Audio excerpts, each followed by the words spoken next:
แซ่บบ่แซ่บเป็นน้องมันโตกับน้องมันเด้อบ่เกี่ยวกับไอ้ฟาร์มเด้อน้องมันเฮ็ดเองกินให้มันหมดเด้อผมบักใหญ่ๆเนาะบักแตงบักหลายๆก็คือว่าน้อยเดียวอยู่ลูกเอาเริ่มน้องมันเริ่มเบิ่งฝีมือถอดไข่ตัวเองมึงดูเป็นแนวใดอ้อมีซอสหนาไอ้เพื่อนเอาซอสมาใส่น่ะเนาะนี่ตอนนี้ออกจากเฮือนแล้วเนาะตอนเฮ็ดกินเป็นตอนเช้าพอตอนออกจากเฮือนเป็นตอนแรงเขาบ่มาเขาก็มาเฮา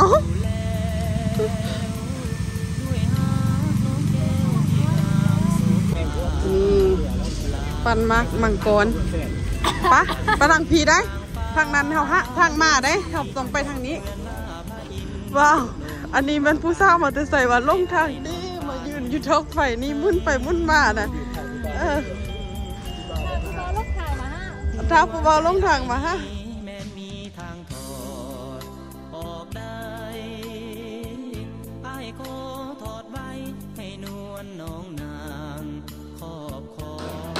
โอเคเนาะตัดมาอีกเทื่อนึงสบายดียามเช้าเด้อพี่น้องไปออกอันตลาดน้องมันเนาะพากันไปตลาดมาเมื่อกี้นี้มื้อคืนนี้ก็นอนฝนตกเอาแท้ว่ะน้องมันว่าน้องมันยานว่าสัตว์ฟ้าห้องสิมากดน้องฟ้ามาสั่นเอ้ยฟ้ามจะได้ยินฟ้าห้องบ่ค่อยเกือบไปกดเจ้าอ้าวอย่าเฮ็ดจังซั่นแม่เป็นตาย่านน้องมันกำลังสีสันสีหมูเนาะเห็ดเมนูยังน้องมันคั่วผักแกงผักเลยแกงผักกาดใส่สีหมูกับตำมักแตงนะคะจืดไข่เนาะเมนูน้องมันกำลังนี่อันนี้เป็นฝีมือผู้ได้วะนี่โอ้ชีเบอร์เซบบ่ยิ้มฝีมือบ่าวเผินเนาะปอกมักแตงกำลังสีตำอ้าวมันโตกะเฮ็ดซอยหมูนั่นนึงมันโตกะเฮ็ดซอยหมูนั่นนึงคือเอาเกลือมาใส่ทางผิดนี่เลยพี่น้องโอ้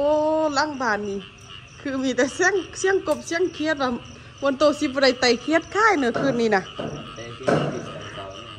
ไตไปกินตอนเช้าปาดดูไปการกบมาค่ายเนาะปิ่งแห้ง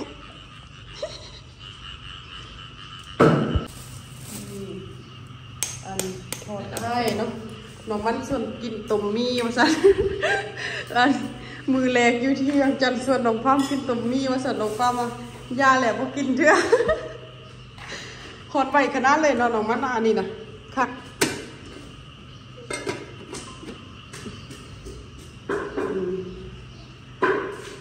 คักน้องมันคักอยู่บ่อันนี้นะเตาแก๊สนี่นะเคยใส่อยู่บ่บ่เคยจะเทื่อเลยใส่อันเมื่อกี้เพื่อนว่ามีหัวผักบัวนะซอยหัวผักบัวใส่น้อยหนึ่งโบถ้าซอยพอมีเครื่องหอมแล้วน้องมันเอาตัวเครื่องหอมมันนะแล้วก็ใส่มีขนมบ่ใส่ขนมจึงโอเคกว่าให้น้องมันจืดไข่ให้กินเนาะมื้อนี้จืดไข่ฝีมือน้องมันแล้วก็แกงผักกาดใส่สีหมูแล้วก็ตำแตงนี่ผักกาดของเห่าแล้วก็นี่เลยมักแตงของเห่าวันโตสิเฮ็ดเมนูยังน้องมันสิจืดไข่น้องมันสิทอดไข่วันโตสิเฮ็ดเมนูยังบ่ฮู้เลยถ้ากินอย่างเดียวบ่มีเมนูเลยเอาไอ้ฟาร์มกับซีอันถ้ากินอย่างเดียวสนอยไอ้ฟาร์มกันบดไส้อันนั้นนะเตรียมผักกาดซื่อโอเคใส่ประมาณนั้นแหละเอาเห็ดใส่กันเด้อแซ่บบ่แซ่บเป็นน้องมันโตกับน้องมันเด้อบ่เกี่ยวกับไอ้ฟาร์มเด้อน้องมันเฮ็ดเองกินให้มันหมดเด้อมื้อนี้เขาคั่วกันเด้อตลอดเก่าละ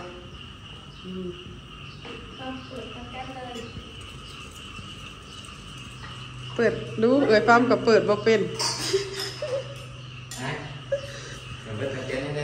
เปิดถูกเก็บอีกครั้งเลยได้ ดังไฟดังเป็นจะเป็นเก็บขึ้นมาเป็นเต็กเขาก่อนบ่เต็กเขาน้อยนึงเต็กเขาน้อยเดียวดังไฟเป็นแต่ว่าเอาไม้บ่ทันลุกเอาไม้ต้องบิดซ่องเทื่อ3เทื่อบิดไวๆก็น้องมันบอกว่าวันโตบอกว่าแดดที่เราต้องเข้าปวดหัวตัวนี้เปิดมาแล้วเด้เอาคันท่าสิเอาน้ำมันมาใส่เลยนะน้ำมันสีไม่หรือให้มองกลางแห้งก่อนนี่กลางแห้งก่อนเลยน้องวันโตว่าได้ก็เมื่อกี้นี่นะดังไฟเป็นอยู่ได้เปิดแคทบ่เป็นได้ดังไฟเป็นอย่างเดียวเนาะโอ้น้ำสลายให้น้ำเก่งเอาเวลาได้หรอผักกาดบักไล่จะเป็นมุกก็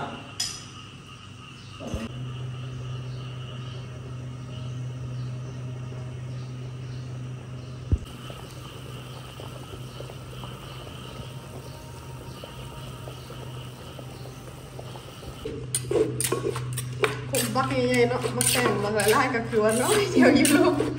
พอขุกใหญ่พูดนะ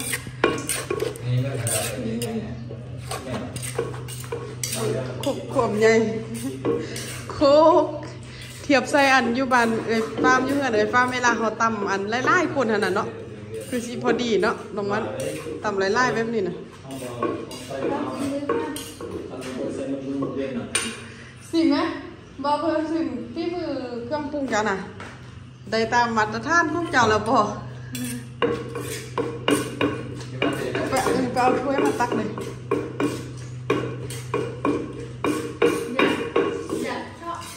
จางไงเราต้องจางน้องมันว่าจางเผ็ดจางเพราะว่าไอ้เส้นแต่ประเด็นปากแล้วน้องมันเผ็ดนี่เกลือเสื่อมผู้เดียวญี่ปุ่นแม่นละเกลือนั่นนะก็จางเอาห้องเอาห้องก็ได้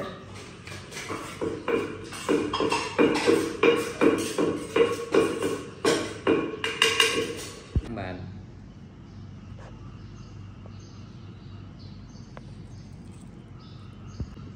นี่มาแล้วเมนูของเขาทอดไข่ไม่แล้วก็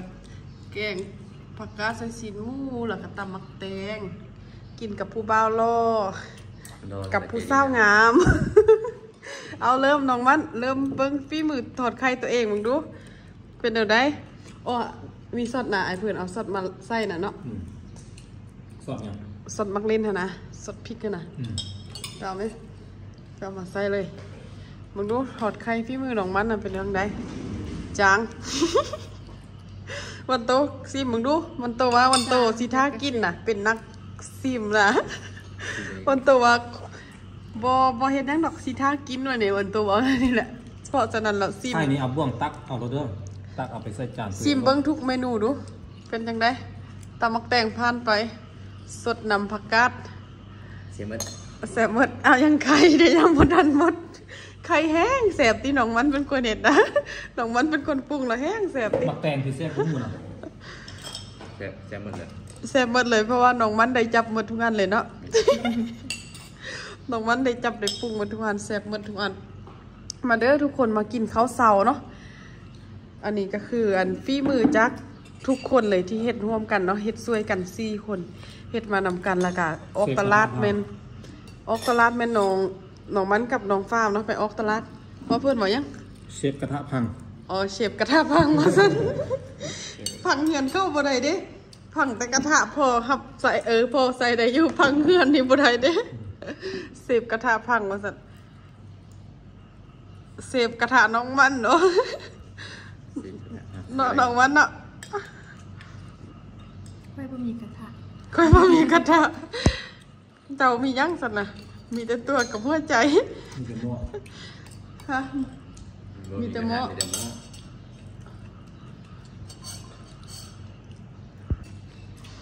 ผมบอกนะแซ่บเนาะน้องมันเนาะถ้าเทียบใจมือบ้านกับมือนีเนาะมือบ้านนี่กินข้าวขาบเดียว5 เส้นป่ายมือนีออกตลาดเส้นป่ายกินได้2 ขาบเหมือนโตอันได้คุ้มกว่ากัน อันนี้ มือบ้านคุมกว่าเนาะแสบเลยเนาะมือบ้านนี่นะเนาะ เมื่อวานมีแต่นั่งแล้วก็ทักกินเล อื ย นั่งท่ากินแล้วก็นี่เนาะพอท่าลางพอท่าเมียนแล้วก็แสบอีกเนาะวันตัวเนาะมือวันนี้คุมกว่าบ่ให้มันโตตอบเลย เวลากินนี่คุ้มอยู่เวลาจ่ายนี่ปุยอยากคุ้มกันเลย ให้มันโตตอบดูอันได้คุมกว่ากันสำหรับความมักของมันโต เอาความจริงเลย มามันแผลนี่คุณไปสมาธิการทางคุณไป บ่ คุ้มกว่านี่ เอ้ยว่าไม่ถึงรสชาติอาหารบ่หรือว่าหลายๆอย่างหั่นนะ อันนี้คุณว่า อันนี้คุ้มกว่าเพราะว่านี่มัน มา ว่า ไป พุ่ ดังเอา น้องมันเด้อันนี้โคตรคุมเด้ มักไข่ หมักไข่ มักไข่โอเคกินหลายๆจากหน่อยตอนช่วยถอดอีกเด้อ มักเด้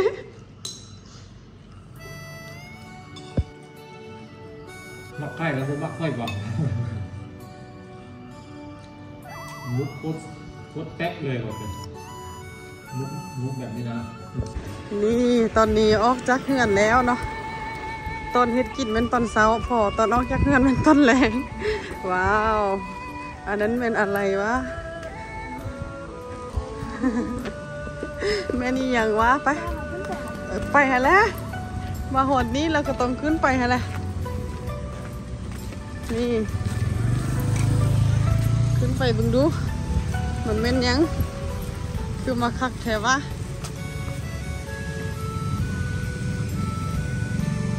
นี่เด้เนาะน้ำพุมีโมงนี่เลยคักเนาะ เข้าไปกินมา เขาบ่มาเขาก็มาเฮา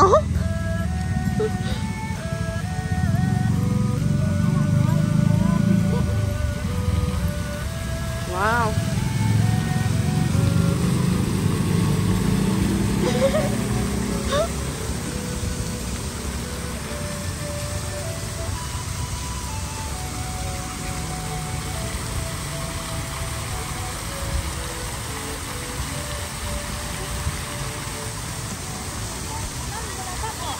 ฮะเปิดไฟแล้วก็เปิดขึ้นไปไฟหุบยุบมุมนี้งามได้น้องมันเห็นตึกนี่นะมันเห็นตึกสูงๆนี่เด้คักได้ใส่หูเหรอไอ้บอมได้คลิปน้องมันกับน้ำพุอันได้งามกว่ากันว่าสิพากันไปย่างเลาะแคมป์คลองนะพี่น้องเนาะพากันย่างเลาะแคมป์คลองตอนนี้ก็อยู่ที่น้ำพุนี่เลย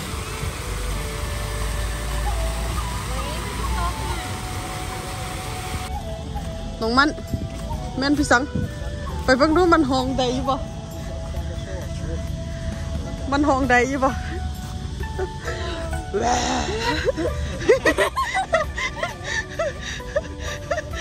ทุกใจอ่ะมันจะใกล้ขึ้นหนังแท้เลย มันนุ่มๆเนาะเอ้ยป้อมก็คือเราใกล้ๆนั่นนี่แหละน้องมันจะก้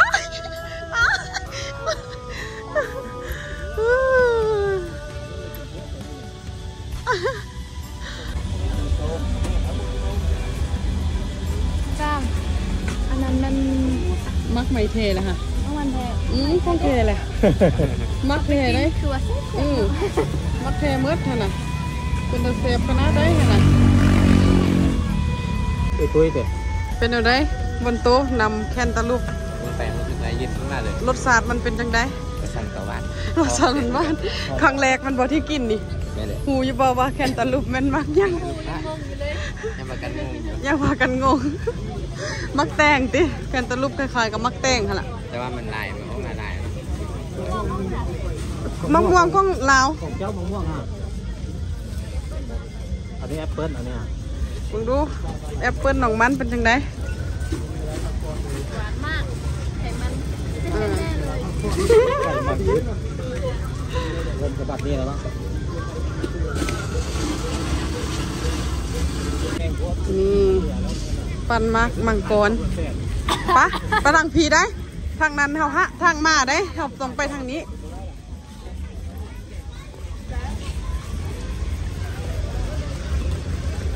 น้องมันบอกว่าไม่ยังกะยักใดไปมืดว่าสันกระโปรงกะยักใดส่งกะยักใดนั่นนี่แหละมือวานนี่เอ้ยฟาร์มจึงไปยักผ่ามานะไม่ยังกะยักใดนะ มาหัวลานได้กะยักใดไปมืดไปนั่งข้องลิ้นก่อนบ่ลิ้นข้องเด็กน้อยก่อนบ่ท่านนะ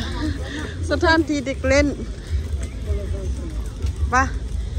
มันก็คล้ายๆกับตลาดอันอยู่ร่วงพระบางตลาดกลางคืนเฮาย่างขนาดของมันคือการตั้งแต่ว่าบอนนี้เครื่องมันจะทึกกว่าบอนนั้น ทึกกว่าเพราะว่าอยู่บนหันทึกอะไรยังทึกอีก อยู่ร่วงพระบางขนาดมันทึกอยู่ติบอดี้ทึกนะมูเอโบเลตัมแค่อันใดงามกับบุกกา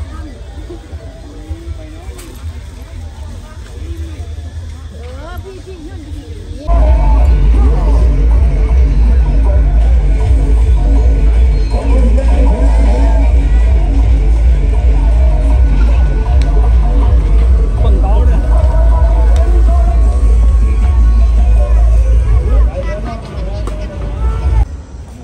ไปตัดผ่ามาอีกเท่านึงบ่แม่นว่ากำลังกินหรือว่ากำลังอิ่มนะแต่ว่ากำลังนี่ น้องมันหิวยังเกาะ หิวยังเอามาเบิ่งดูปัดเจอกินบุฟเฟ่อันด้านเมื่อกี้ยังบ่อิ่มบ่คือยังมีอีกตั้งทุกอย่างนึง อยากได้เพิ่ม อยากได้เพิ่มเบิ่งเพิ่นหิวมีแซนด์วิชมีมะม่วงเอาจัดไปนี่เขานี่เขาวันนี้เด้อนี่นะเขาไปนี่เพราะว่าเขาไปนี่สิออกคุณแล้วเขาสิไปแล้ว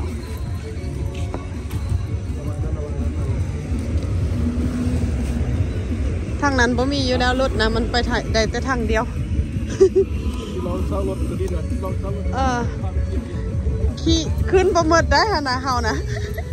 ต้องได้เอาซ่องขันได้ฮะ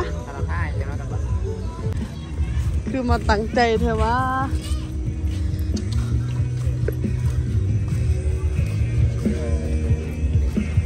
บ่สนใจเครื่องคล้องเลยมั้งสนใจจะไม่มีตังค์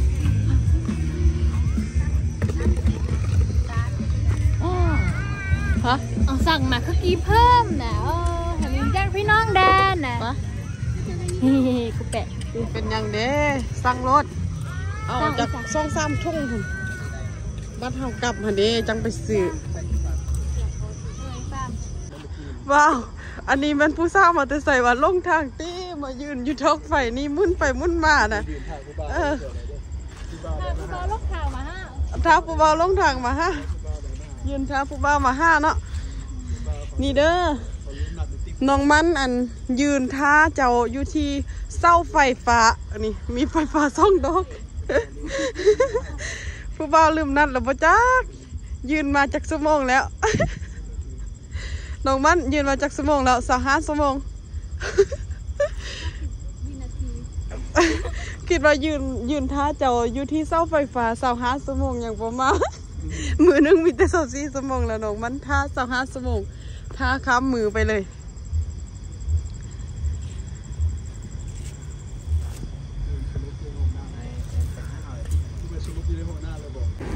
เอาข้ามทางไปเลยนี่ไปย่างทางมาลายพุ่นไป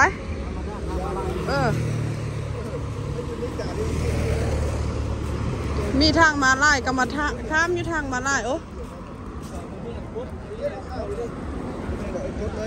กดได้บ่กดบ่ติดมันเวิร์กอยู่บ่วะมันเวิร์กอยู่อะไรมันเปิดบ่ได้แล้วเห็นอย่างเลยเห็นอย่างเลยมันเปิดบ่ได้แล้วไปเขาเตรียมข้าวมันบ่มีรถแล้วไป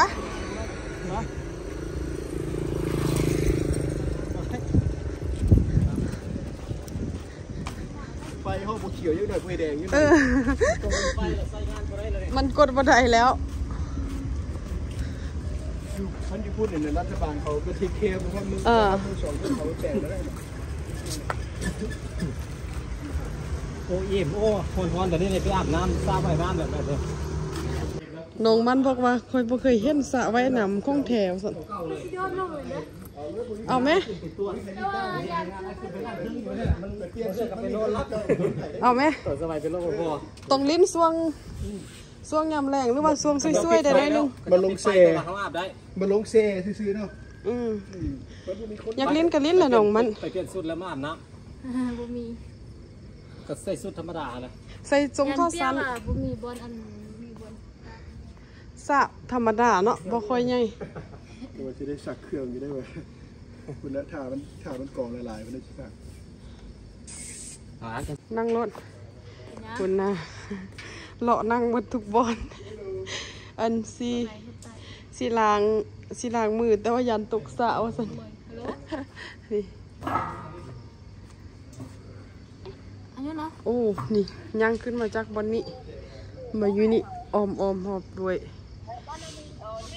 น้องมันธรรมศาสตร์ ใส่หน้ามียาวหน้า